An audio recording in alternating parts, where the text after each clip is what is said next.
তাই সে তার বাচ্চাকে মাদ্রাসায় পাঠায়। কেন পাঠায় জানো? পাঠায় এই জন্যে যে সে শুনছে যে তার সন্তান যদি একজন আলেম হয় তার সোয়াবের ভাগে হয়তো সে জান্নাত পাবে। সে শুনছে তিরমিজি শরীফের হাদিস মতে 10 জনকে সুপারিশ করতে পারে জান্নাতে নেওয়ার জন্য। একজন আলেম যিনি একজন ভালো মুসলমান, যিনি ভালোভাবে কোরআন আমৃত্যু মুখস্থ রাখতে পারেন। তাই বাংলাদেশের সাধারণ মানুষ মনে করে খোদা তাআলা হয়তো দয়া করবেন, হয়তো তার ছেলের সোয়াবে পুলসিরাত পার হয়ে যাইতে পারবে। বাংলাদেশের সাধারণ মানুষের জীবনে তাই কোরআন শরীফ এত আদরের, মহানবী সাল্লাল্লাহু আলাইহি ওয়াসাল্লাম এত আদরের। তাই সে মাদ্রাসার ওই ছোট ছোট সলবল ওদের মহব্বত করে ডাকে, কি জানো কি বলে ডাকে? কোরআনের পাখি। আর সেই মাদ্রাসার বাচ্চাদের তুমি পাখির মতো গুলি করে মারছো। তুমি ছাত্রদের ওস্তাদদের জেলে দিছো।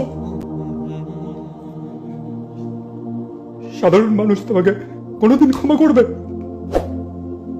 শোনো শুভু, তুমি মুরব্বী মানুষ, ছোট হয়ে মুরব্বীদের উপদেশ দেওয়া আমার মানায় না। তাও তোমার হাউস, তুমি দেশ চালাবা। দেশ কেমনে চালাইতে হয় জানো? কঠিন না কাজটা, কাজটা সহজ। খলিফা হারুনুর রশিদ এই কাজটা করতেন। তিনি ঘুরে ঘুরে দেখতেন তার রাজত্বে সবচেয়ে দিনহীন কে, সবচেয়ে দরিদ্র কে, সবচেয়ে কাতর লোকটা কে। খলিফা তার সমস্ত শক্তিকে ও সবচেয়ে দুর্বল মানুষটার জন্য নিয়োগ করতেন। অথচ তুমি দেখো, তুমি দরিদ্র মানুষদের যে ঘরটা দিলা, সে ঘরটা ভেঙে পড়ল।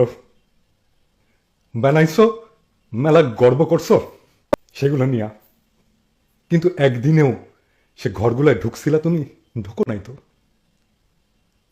বড়লোকদের বিল্ডিং বানাইছো অনেক। এই যে কাকরাইলে বিচারপতিদের নজর কাড়া বিল্ডিং বানাইলে আমি গেছিলাম, ওইটা তো ভাঙে না। গরিবের ঘরটাই ভাঙে।